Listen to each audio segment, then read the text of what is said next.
What is up everyone, and welcome to another episode of my Team Career Mode journey. We're here in Season 3 and we're getting geared up for the Miami Grand Prix. We are locked in a fierce battle with Lando Norris for P1 in the Drivers' Championship right now. And yeah, this is a race I typically go quite well at, so I'm hoping that we will be able to get a good result out of this one.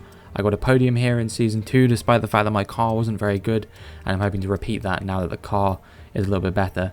I can't remember the gap at the top of the table right now, but I think it's literally only a couple of points currently in favour of Norris after a disappointing result at the Imola Grand Prix. We got P6 after a difficult race. We were lucky to even get that much, honestly, given that I was severely lacking in pace and yeah, just really struggling all weekend. We have worn out our gearbox basically completely. I don't think that gearbox can be used again for the remainder of the season after just 5 races. That's not fantastic. It means we probably will be taking penalties later on unless we do some more durability upgrades, which are not top of the agenda. It's definitely the aero upgrades that are going to be top of the agenda for me at the moment as we work our way up to saving up $8 million so we can invest in one more aero facility upgrade and hopefully start getting the best aero package on the grid before we work our way towards another upgrade, another facility upgrade, that is, of course. Probably for chassis if I had to guess, but it could be engine as well. It's not determined what it's going to be as thus far. Obviously skip over all the hot laps and everything like that. I'm not doing that in this day and age. They're boring as hell, and I think you probably agree. And yeah, now it's time for us to get into the race weekend proper. Starts with practice as always, which I'll just skim through, and yeah, then we'll move on to the meat and potatoes of the weekend, the qualifying and the race itself. In the development standings, we're currently 6th, I believe. We're surrounded in a sandwich between 2 Ferrari-powered teams of Alfa Romeo and Haas. No, we're 7th in the standings, actually, not 6th. Alpine have jumped up quite significantly. And after a bit of a strange start to the season where AlphaTauri were all the way up in P3, I think, and we were in P4, things have kind of stabilized again. It looks about as how you'd expect it. Mercedes are perhaps doing a little bit better than they've been doing in recent years. Ferrari and Red Bull are about equal with one another. McLaren are right up there, and then there's Alpine, and then there's the rest of the pack. So the fact that we were even able to contend at the front of the grid for the first few races that we were is quite remarkable. I think that's probably going to tail off now, and we're going to start settling back into more of a fringe points rhythm. If we can have another battle with Alpine, that would be you know, I'd like to get one over on them this time. If you haven't seen any of my Season 2, definitely go and check out some of those races. We had some very fierce battles with Alpine for P5 in the Constructors' Championship. And yeah, it was a wet practice session pretty much the whole way through. But it dried out slightly, and we didn't do any runs on the Inters. So it's hard to tell whether we would have been fast or not. We did have the fastest time on the wet tyres before everyone else went on to Inters. So that was at least encouraging signs, but yeah, we won't know for certain until we get into qualifying, which is going to be dry, but the race itself is going to be wet. So yeah, a lot could happen this weekend. Wet races always throw up more chaos, more carnage. So yeah, we can wait and see whether we do well in that one or not. We get a lot of development boosts on the car, gain a lot of resource points, and we're definitely going to be able to afford to put on another upgrade, and we'll see which one I decide to go for. It's probably going to be a chassis upgrade, I imagine. Indeed, it's going to be a major front downforce upgrade, which I'm umming and ahhing whether I want to try and get that on the car before the Spanish Grand Prix or not, and in the end I say nope, we're going to do it standard and hopefully definitely get it on the car. There was a 40% chance of it failing if we didn't, which was just a tiny bit too high for my liking. So we went for the standard option, and the upgrade is not going to be on the car until Monaco if it is successful. But with only a 17% chance of failing, I'd say we've got a pretty good chance of getting it on the car in time for Monaco. Now it's time for us to get into qualifying, and yeah, we look like that. We have the tyres being switched around all the time, trying to find the... I'm not really sure whether they're putting me on hard tyres, but For some reason they were. And yeah, now we're ready to get into qualifying proper. That was the end of my first flying lap of Q1. It was good enough for a 1:28.2, and I'm going to need to improve off of that quite significantly, I think, if I want to make my way up the order. And then we come on our second flying lap, and actually we were doing pretty well before, but in the end it's good enough for P5. I think we would have made it through anyway, even if we hadn't done a second run, but I didn't want to risk it. I was just slightly too far down the order to run that risk. Yeah, the 1:28.2 would have been good enough even for us to be in the top 10. So yeah, we're still a bit off where we want to be. Ideally, I want to be sort of top 3, but maybe with the power rankings, the performance index kind of I don't know, stabilizing and us falling down the order a little bit, it might not be as possible as I was hoping for. We do a run on the used soft tires that we used in Q1, again in Q2, and it's a 1:28.3, so it's actually pretty good compared to our first lap. But we're able to improve significantly on a fresh set of tires again. We set 2 purple sectors, and we improved by 7/10, which takes us up into P4. So yeah, our third sector is where we're lacking significantly. I think compared to the other cars, I think we're right there with them in the corners, if not even a little bit faster in the corners, because we've upgraded aero and chassis so much. But we've also done a lot of engine upgrades, and still we are lacking in a straight line quite significantly, and that is why we lose out in Sector 3, because Sector 3 is basically a straight line, a corner, and then a section that you take flat out, even if it does have a couple of corners involved in it. But there's basically only one braking zone in all of Sector 3, so that's why we were losing out there. Now we're into Q3, we're on our first flying lap. Again, we're on a used set of softs, and it's good enough for a 1:28.0, so if we can carry that kind of performance into our second run of Q3, then we will be laughing. We could be looking at top 3 potentially, maybe even pole position. I had 2 pole positions so far this season in Saudi Arabia and in China. And yeah, I'm hoping to make it a trio at this race weekend. We're 6/10 up as we come into the final sector.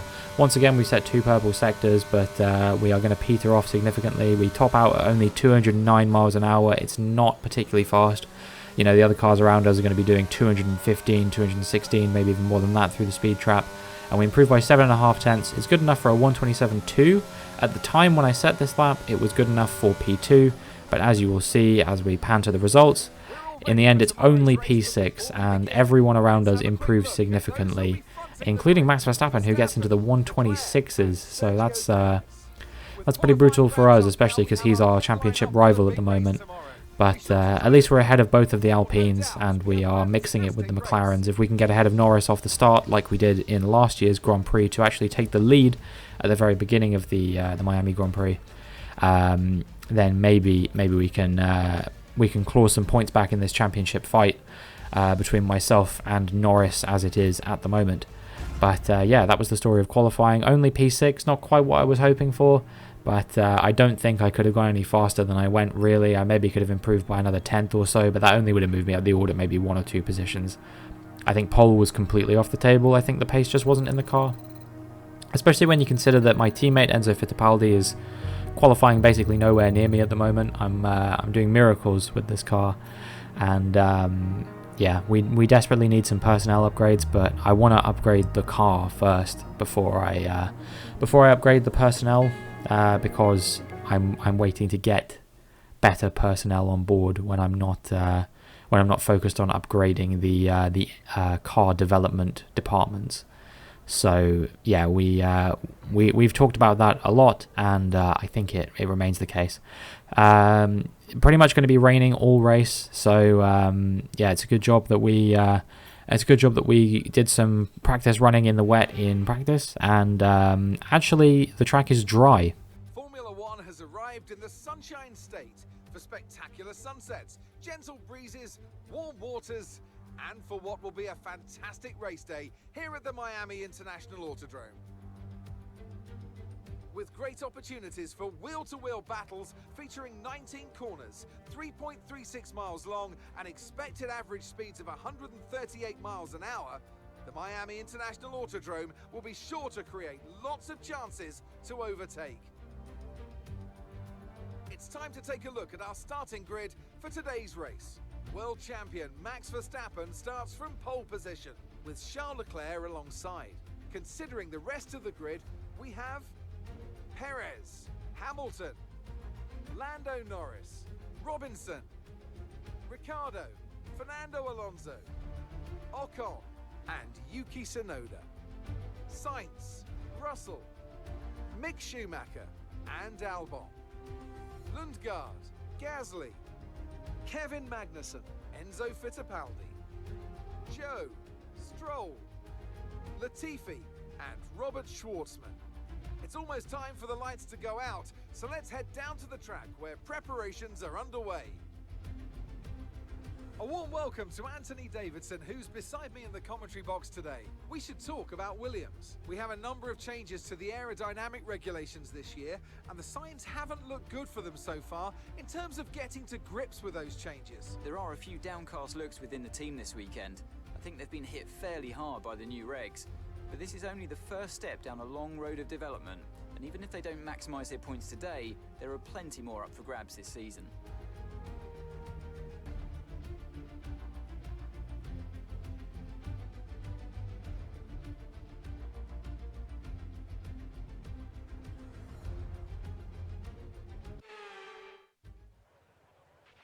After the points finished last race, let's aim to keep that momentum going.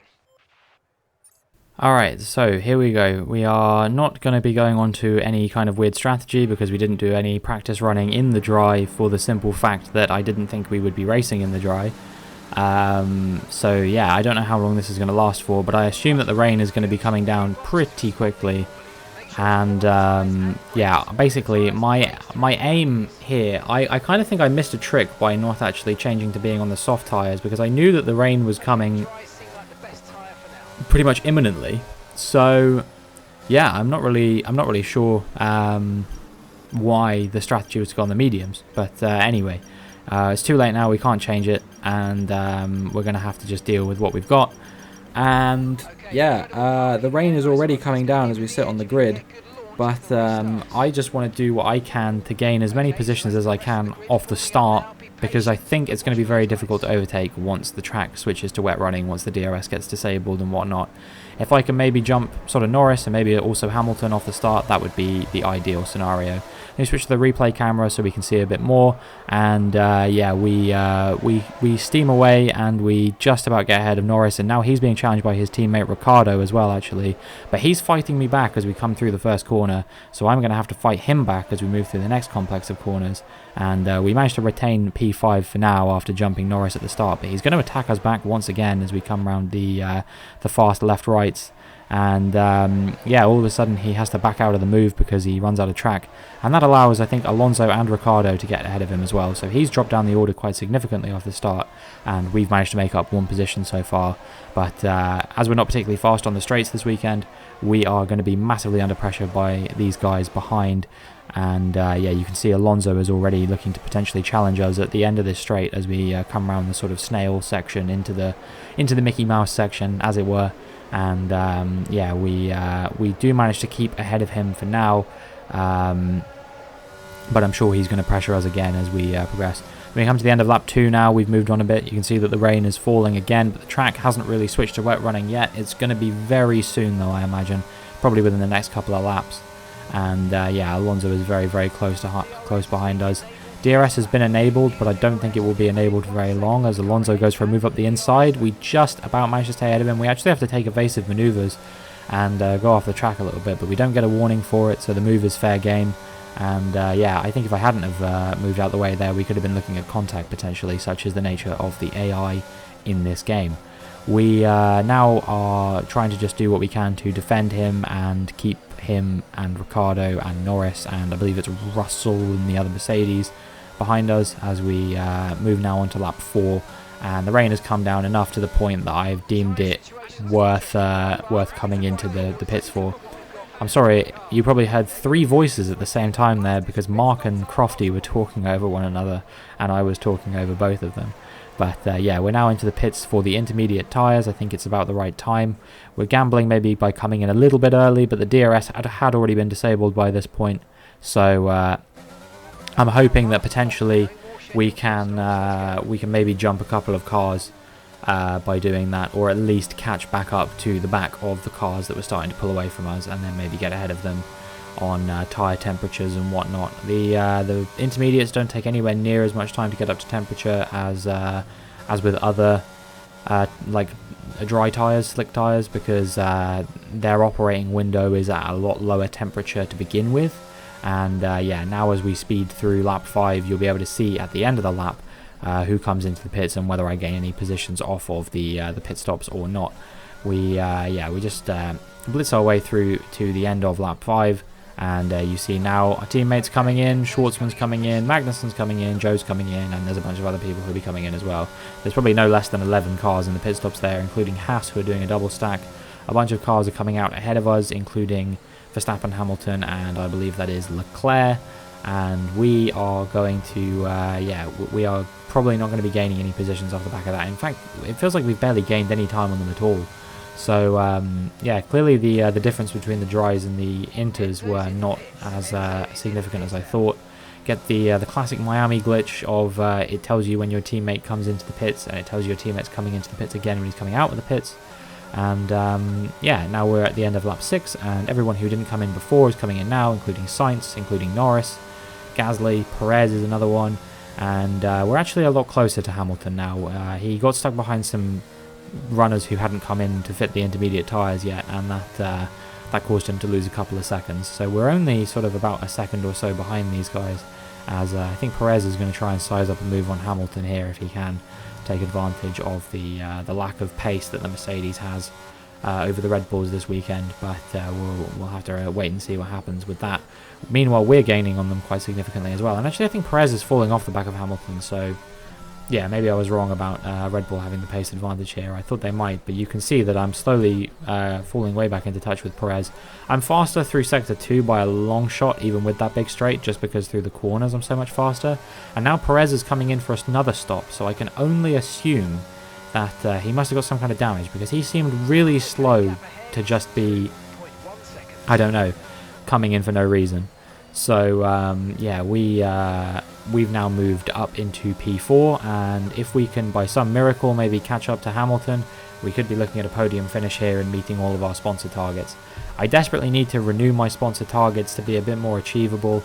I think finishing in the top 5 every race at minimum was a bit optimistic, as we had a P6 finish last time out, and finishing on the podium regularly enough is probably also quite optimistic. So yeah, I'm probably going to change my sponsorships up to be sort of maybe finish in the top 8, score 4 points, those kind of objectives as well, because it's better to have a lower goal bonus but actually get that goal bonus than have a higher goal bonus that you're not achieving, and just, you know, there's potentially what, like $600,000-$700,000 to be made every weekend that you're not making because you're not reaching that goal. And that's what happened to us in Australia when we had a DNF, and it's what happened to us in Imola when we finished in P6 as well. So yeah, we might have to rethink those, unfortunately. We're gaining on Hamilton a little bit, but Ricciardo is also gaining on us, so it's one of those things where we are kind of trying to outrun the car behind by catching up to the car in front. As expected, they are much faster than us in the straights, but through pretty much every corner section we are faster than them. And now as we move on to lap 20, the gap to Ricciardo has come down a tiny bit, but the gap to Hamilton in front has come down massively. So we could be potentially looking to size up a move on him as we progress through this race. The only issue I foresee with that is that the best places to overtake a car are on the straights, and I am so much slower than these guys on the straights. I was losing maybe half a second or more on every straight that I was contending with these guys. I was having to manage my ERS so intelligently to be able to have even a chance of racing with these guys. And yeah, I just really couldn't do anything to sort of stay in touch with them, and there was no way I was going to be able to overtake them through the Mickey Mouse section and the tight technical sections that I was faster than them at. So it was one of those races that was just growing increasingly frustrating for me, because you see now I was a second behind Hamilton coming into the straight, and I was 1.6 seconds at the end of it. So basically all that time that I had made up over the course of the previous lap, I'd lost touch to him again by that point. Now we come to the Mickey Mouse section again, and you'll see I'm going to make up a bunch more time on him. We're going to move within 1 second. If we had the DRS, we might have been able to contend with him, but because there's no DRS in the wet, you see that we gained almost a second on him through that particular part of the track. But now we're just going to lose all of that time again that we've gained on him. Even with the DRS, he is just pulling away from us at a rate that we cannot contend with. And, oh, sorry, not with the DRS, with the ERS, I should say, with the battery. You know, we still lost 4/10 to him on that straight. And as we come through the main straight, once again, you'll see I'm 7/10 behind him right now. And we can compare this as we move on to lap 26 now. He has once again pulled away by about 6/10 over the course of a very short straight-esque section. And yeah, that has been the story of this race for the whole race, is no matter how much we close up on him, no matter whether we actually are faster than him or not, as we tap the wall there a little bit and are lucky to escape with no damage. I couldn't contend with him. No matter how hard I tried, I just wasn't fast in the places I needed to be fast. I was fast in all the wrong places this weekend, which is one of the most infuriating feelings, because it means that you can stay in touch with a car in front, and you can, you know, keep on the back of them and keep pressuring them and hope that eventually they make a mistake.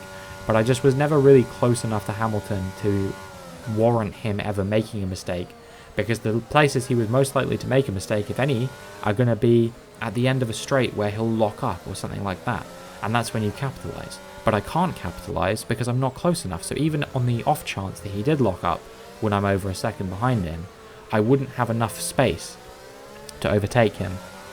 So even when I'm 3/10 behind him, by the time we get to the end of this straight, as you will see, that gap is going to be closer to a second once again, and that has just been why I've been struggling with this race so much, is because I've just not been finding a way to race these guys, simply put. We move on to lap 28 now. We're having a look at Carlos Sainz in the Ferrari, and yeah, a race that had no DNFs 1 lap before the end has now got a DNF. Carlos Sainz is out of the race, some kind of mechanical failure I assume. I didn't see any smoke, but it's hard to tell what the difference between smoke and spray is on the replay camera. So yeah, it could have been an engine failure, it could have been a gearbox failure. Unclear at the moment, but what is clear is that we are under immense pressure from Daniel Ricciardo now on the final lap of the race. He tries to send one up or inside there, but we managed to defend. So we retain P4 for now, but we're going to have to defend this the whole way through the lap. The tyres are done. They're close to 70%, which is almost as far as you can take them before they start getting into puncture territory. And we are really, really in danger now if we want to retain P4. Obviously, I get the same sponsor bonuses, but that's 2 points I'm not getting if I lose this position to Ricciardo. And there's also the added sort of danger of if I go off the track one more time, I think I'm getting a penalty, because I think I'd had 2 track limits warnings in this race as well that I didn't show you. As expected, he is gaining on us significantly in the straight. We're about side by side as we come to the corner, and yeah, he kind of, I don't know, I think that was probably my fault a little bit as well on reflection. I thought it was him driving into me, but having a look at that, I probably didn't give him enough space maybe. But I was also worried if I did give him space that he would take it, basically. So we gain a bit of damage, but we managed to retain the position for now. And we're going to have one last position where we're going to need to defend from him at the end of this straight. We're burning all the battery we have as Charles Leclerc wins his first race of the season. And could this be the start of something bigger? We'll see, I guess. Daniel Ricciardo comes up the inside once again. We're going to try and defend around the outside, but you see he's managed to keep his foot in. He's got a bit of traction. I'm going to squeeze him to the inside of the track. He's going to have to forfeit slightly. And yeah, we managed to hold on to P4 in the end, and that is 12 points contributing to our championship fight this season. Oh, I'm out of breath after that. That was a crazy race. We get driver of the day, which is insane because we only made up 2 positions and one of them was due to another driver getting damaged, but I'll take it. They've done it then. A truly magnificent win here at the Miami International Autodrome.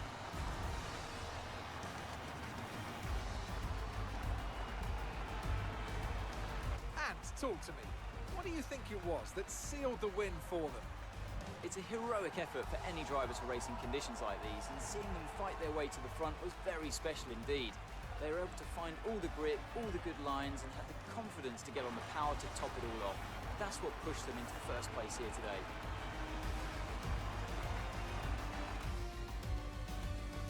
Looking Standing at the podium, you can see that red suit familiar to fans across the globe.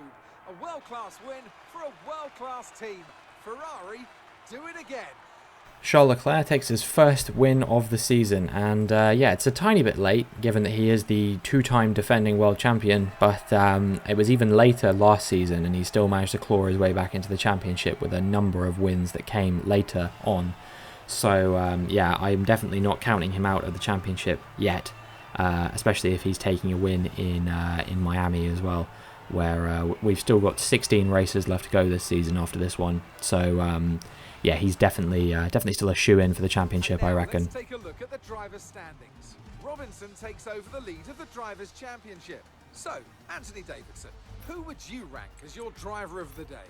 I have to give it to Robinson. There was a lot going on all down the field, but they were the only one who I really felt maximised their potential. Let's move on to the constructors. It was a tough race for our championship leaders who lose ground at the top of the table. Meanwhile, Alpine move up the table with another strong performance this weekend. And with that, we wrap up another weekend of motorsport action. But with more races lined up, be sure to join us when we come back with more Formula One.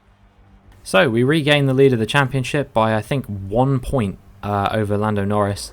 And yeah, we are really locked in a fierce battle right now. As I said at the beginning of the video, it's really an incredibly close battle between me and him at the moment, which has kind of been toing and froing every race. You know, he took the lead after I had the DNF in Australia, then I retook the lead with the win in China. He took the lead again when I didn't have such a great time in Imola, and he won the sprint and I think came second in the race as well, so picked up 26 points that weekend. And now, as he's not had such a great weekend and I've had a P4 finish here in Miami, we've once again swung the lead of the championship back in our direction. So yeah, it's been a really interesting fight so far this season, and this was a pretty good race, all things considered. You know, I kept my head down, I pushed quite hard on the intermediate tyres, and you know, managed to use really smart ERS management to make sure that in the places I wasn't fast, I still had enough of an edge to keep the cars behind, at least until the very final lap when I obviously had that contact with Daniel Ricciardo.